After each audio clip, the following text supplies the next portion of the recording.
हमारे dear student, कैसे हैं आप सभी। उम्मीद है आप सब बहुत बढ़िया होंगे, पढ़ाई बहुत अच्छे से कर रहे होंगे। तो आज की इस क्लास में हम प्रश्नावली 1.2 का प्रश्न क्रमांक 8 और प्रश्न क्रमांक 9 सॉल्व करने वाले हैं बहुत ही आसान तरीके से। इसके पहले हमने आपको प्रश्नावली 1.2 के सभी प्रश्न बिल्कुल डिटेल में सॉल्व करवा दिए हैं। क्लास 12th की जितने भी चैप्टर्स हमने आपको कवर करवाए हैं, जैसे कि chapter number 3, 4 and chapter number 1.1 और 1.2 के शेष क्वेश्चन, सभी के प्लेलिस्ट में आपको वीडियोस मिल जाएंगे, चाहे तो आप डिस्क्रिप्शन में जाके देख सकते हैं। तो आज हम शुरू करने वाले हैं क्वेश्चन नंबर 8 और क्वेश्चन नंबर 9 को बिल्कुल बेसिक तरीके से। तो चलिए शुरू करते हैं क्वेश्चन नंबर 8 से। मान लीजिए कि A तथा B दो समुच्चय हैं। सिद्ध कीजिए कि F such that A cross B to B cross A इस प्रकार है कि FAB बराबर BA एक एकैकी आच्छादी फलन है। सिद्ध करना है भाई हमें, ठीक है। चलिए सिद्ध करते हैं। तो सबसे पहले आपको ये समझना पड़ेगा कि ये A क्रॉस B से फलन जो है B क्रॉस A में परिभाषित है। ध्यान से समझिए, इस चीज को आपको थोड़ा समझना पड़ेगा।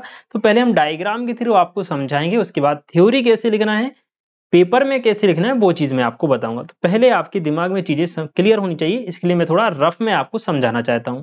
तो देखें यहाँ पर दो समुच्चय बनाएंगे हम। एक तो आप पहले A क्रॉस B निकालिए। तो फॉर एग्जाम्पल हम A बराबर कुछ भी ले लेते हैं यहाँ पर, जैसे कि 1,2 ले लिया एंड B बराबर हमने ले लिया A, V। जरूरी नहीं है आप A, B लें, X, Y ले सकते हैं, P, Q ले सकते हैं, कुछ भी ले सकते हैं, सिर्फ मैंने एग्जाम्पल के लिए लिया है। और मैं पहले लिख देता हूँ, ये पूरा रफ वर्क है, ठीक है। पेपर में कैसे आपको लिखना है वो चीज मैं आपको अलग करवाऊंगा। तो पहले समझो, हमने यहां से निकाला बेटा A cross B। A cross B आपने निकाला तो एक A आ जाएगा और 1, V आ जाएगा। 1, V। फिर आ जाएगा आपका 2, A और 2, B। A क्रॉस B हो गया। फिर हमने निकाला भाई B cross A। B cross A क्या हो जाएगा, A1, A2 और V1, V2, ठीक है। अब दो समुच्चय आप बना लीजिए बड़े आराम से। ये हो गया हमारा A क्रॉस B और ये हो गया हमारा B क्रॉस A। हाँ जी, अभी तक हमारे पास जो भी फंक्शन आता था, जो भी फलन आता था, वो A से B में या N से N में परिभाषित होता था।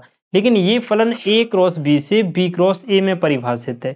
तो A क्रॉस B के सभी अवयव अपने आप में कृमित युग्म होंगे। जैसे कि यहाँ पर आप देख रहे हैं A,1, A,2, V,1, V,2, 1A, 1B, 2A, 2B, ठीक है। तो A क्रॉस B में क्या आ जाएगा आपका 1A, 1V, फिर 2A और 2V।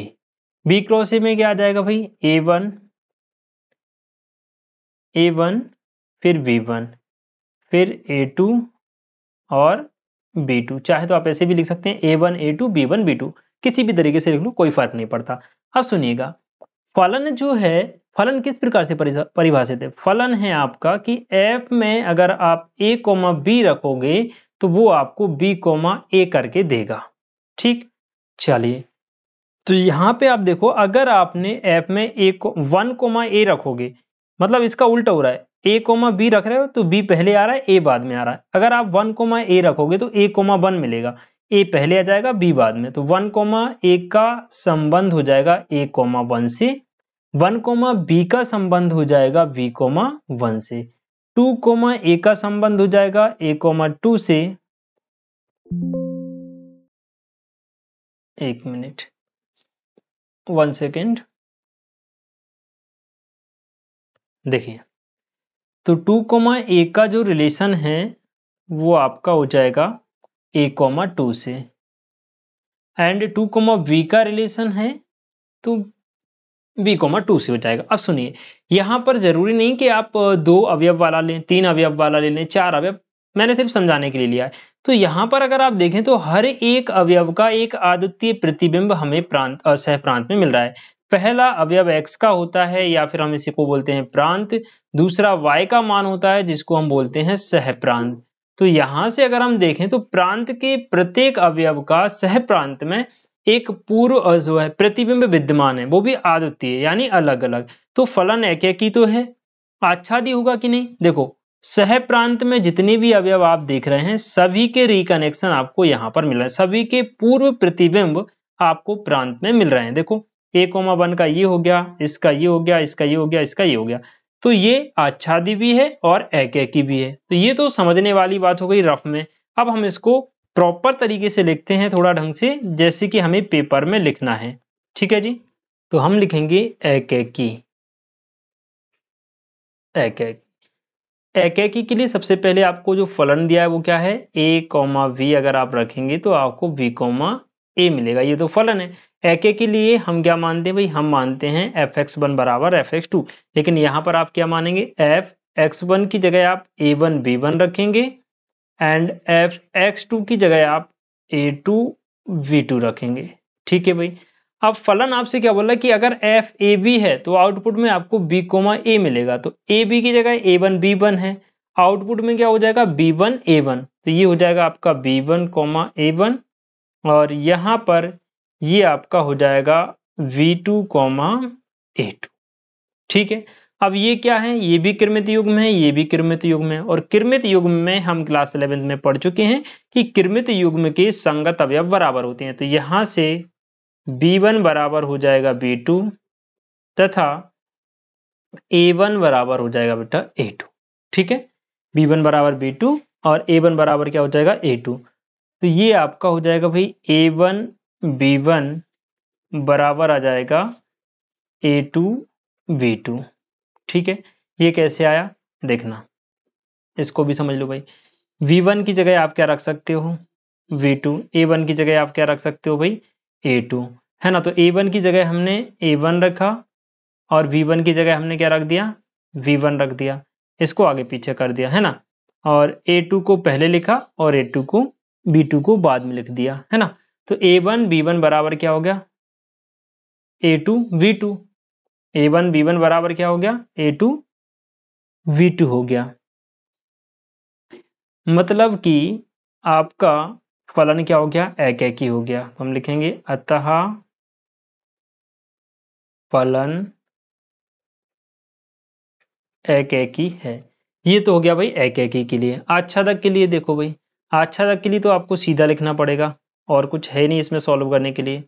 तो आच्छादक के लिए आप देखना यहाँ पर V क्रॉस A में जितने भी अवयव हैं सभी के पूर्व प्रतिबिंब प्रांत में विद्यमान है। तो हम लिख देंगे प्रत्येक A,B belongs to B cross A के लिए, इस चीज को जरा समझना। A,B का मतलब हो गया ये सारी चीजें, belongs to B cross A का मतलब हो गया समुच्चय B क्रॉस A से संबंधित। ठीक है, तो A,B belongs to B cross A के लिए प्रांत में प्रांत क्या है आपके पास A क्रॉस B, तो प्रांत A क्रॉस B में पूर्व प्रतिबिंब विद्यमान है, पूर्व प्रतिबिंब विद्यमान है, अतः फलन आच्छादक है। अतः फलन क्या हो गया भाई आच्छादक है। तो हम कह सकते हैं इस प्रकार फलन एकैकी आच्छादी है, आच्छादक भी है और एकैकी भी है। तो हम डायरेक्ट क्या लिखते हैं, इस प्रकार फलन एकैकी आच्छादी है। ठीक है, ये हो गया आपका फाइनल आंसर। पेपर में आपको इस तरफ का पूरा लिखना है, ये सिर्फ समझाने के लिए था, इसको हटा देना। ठीक है, ये रफ काम था केवल समझने के लिए। ठीक है, तो ये क्वेश्चन नंबर 8 बहुत डिटेल में मैंने आपको समझा दिया। मुझे नहीं लगता कि इसके बाद भी आपको कोई डाउट बचेगा। फिर भी अगर कोई क्वेरी हो तो आप मुझे कमेंट करके बता सकते हैं। चलिए क्वेश्चन नंबर 9 देखते हैं, जो कि आप सभी के सामने है। मान लीजिए समस्त n बिलोंग टू n के लिए, n मतलब कोई भी नंबर और कैपिटल N का मतलब हो गया प्राकृत संख्या, तो n बिलोंग टू n के लिए fn बराबर n+1/2 यदि n विषम है, n/2 यदि सम है। यहाँ पर फलन दो प्रकार से दिया गया है। अगर आप n का मान विषम रखोगे तो fn की जगह आपको ये रखना पड़ेगा, अगर आप n का मान सम रखोगे तो ये रखना पड़ेगा। और द्वारा परिभाषित फलन सबसे अच्छी चीज ये आपको दी गई है f such that n to n। बताइए कि क्या फलन एकैकी आच्छादी है, अपने उत्तर का औचित्य भी दीजिए। देखो भाई बहुत सिंपल सी बात है, जो फलन है वो n से n में परिभाषित है, सीधी सी बात, यहां पर आप दो समुच्चय बना लो n के, ये प्रांत भी n हो गया, सह प्रांत भी n हो गया, और इनमें एक फलन परिभाषित है f। n का मतलब होता है 1 2 3 4 5 6, ऐसे ही अनंत तक जाएगा। ये भी 1 2 3 4 5 6, ये भी अनंत तक जाएगा। ठीक है, अब आपसे क्या बोल रहा है, फलन दो प्रकार से दिया गया है एफ एन, एक्स की जगह इस बार एन दिया गया है, तो एफ एन बराबर आपको क्या रखना है, n प्लस 1 रखेंगे अपॉन में 2। ये कब रखेंगे, जब आप n का मान विषम रखेंगे, यानी n बराबर 1 3 5 ये सारी संख्या रखेंगे, तो fn की जगह आपको ये लेना पड़ेगा। ठीक है, दूसरा आपको fn बराबर दिया हुआ है n अपॉन 2, ये कब लेंगे आप, जब आप n का मान क्या रख रहे हैं 2 4 6 इस प्रकार की सम संख्याएं रख रहे हैं, तो आपको ये लेना है। ठीक, अब सुनिए जरा, अगर आपने n बराबर 1 रखा, n बराबर 1 यानी कि विषम, यहां से आपने 1 रखा, तो 1 कहां पर रखेंगे आप, इसमें रखेंगे, तो 1 प्लस 1 कितना हो जाएगा 2, और 2 अपॉन 2 कितना आ जाएगा 1, यानी 1 का जो कनेक्शन है वो किससे हो रहा है बेटा, 1 से हो रहा है। ध्यान से समझिए, फिर आपने n की जगह 2 रखा, 2 मतलब सम संख्या, तो सम संख्या आपको कहां रखनी पड़ेगी, n अपॉन 2, यानी 2 अपॉन 2 बराबर ये भी कितना आ गया 1, यानी 2 का कनेक्शन भी किससे हो रहा है, 1 से हो रहा है। ध्यान से समझिएगा, 1 का संबंध भी 1 से है, 2 का संबंध भी 1 से है, यानी ये एक नहीं है, 2 का संबंध 1 से हो रहा है, 2 का कनेक्शन 1 से, यानी ये बहुएकी हो गया, तो एक तो खेल खत्म है यहाँ पर। फिर मान लीजिए अगर आपने 3 रखा, 3 क्या है विषम, तो 3 कहाँ रखोगे यहाँ पर, तो 3 रखोगे तो 3 प्लस 1/2 बराबर में 3 और 1 4/2, यानी कि 2 आ गया।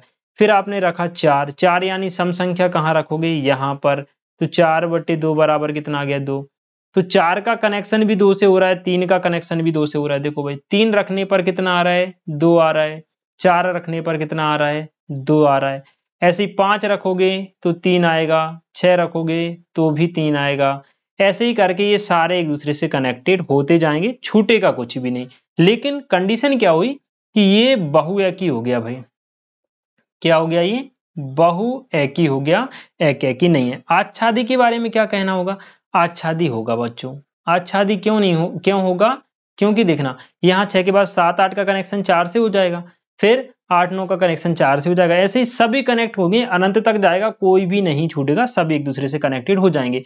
तो सह प्रांत के सभी अवयवों के पूर्व प्रतिबिंब प्रांत में मिल जाएंगे, और प्रांत के सभी अवयवों के प्रतिबिंब आपको सह प्रांत में मिल जाएंगे। एक की नहीं है लेकिन आच्छादी है, तो एक की आच्छादी नहीं होगा, उसने क्या पूछा है एक की आच्छादी, मतलब एक की भी होना चाहिए और आच्छादी भी होना चाहिए। तो हम यहां पर लिखेंगे सबसे पहले एक की। तो फलन आपको दो प्रकार से दिया है, पहले तो आप ये लिख लें, एफ एन बराबर n प्लस 1 अपॉन 2, एन बराबर क्या, विषम के लिए, n बराबर विषम के लिए। दूसरा आपको दिया हुआ है एफ एन बराबर n/2, n बराबर सम के लिए। ठीक है भाई, अब हमने रखा, मान लीजिए f1 रखा, f1 यानी विषम, विषम के लिए आप क्या रखेंगे 1 प्लस 1 अपॉन 2 बराबर कितना आ गया भाई 1 आ गया। फिर आपने क्या निकाला, f2 निकाला, f2 मतलब 1 प्लस 2 प्लस 1 मिनट, हाँ, f बराबर 2 यानी सम संख्या रखेंगे n अपॉन 2 में, n अपॉन 2 यानी 2 अपॉन 2, तो ये भी कितना आया 1। कहने का मतलब आपने भाई जो f1 रखा और जो f2 रखा, दोनों का मान 1 आया, यानी f1 बराबर f2 तो आ गया, लेकिन भाई f1 का जो मान है वो भी 1 है, f2 का जो मान है वो भी 1 है, ये तो बराबर हो गए, लेकिन 1 और 2 ये तो बराबर नहीं है ना, इसलिए फलन एकेकी नहीं है। तो हम लिखेंगे अतः फलन